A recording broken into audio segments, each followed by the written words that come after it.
आपण नेहमी शाहू महाराजांचं नाव घेतो.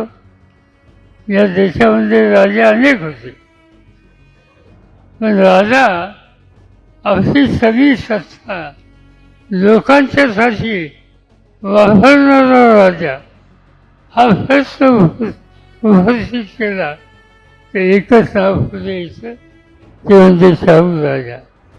आणि त्याचा उल्लेख मगाशी आमचे खासदार वर्ध्याचे आम्हाला त्यांनी उल्लेख या ठिकाणी केला की महाराष्ट्र असं राज्य होतं आणि शाहू महाराज असे राजे होते की आपल्या राज्यामध्ये नोकरीसाठी जेवढ्या जागा असतील त्याच्या 50% जागा हे ओबीसींना द्यायच्या हा निकाल त्यांनी घेतला आणि तो निकाल त्यांनी राबवले.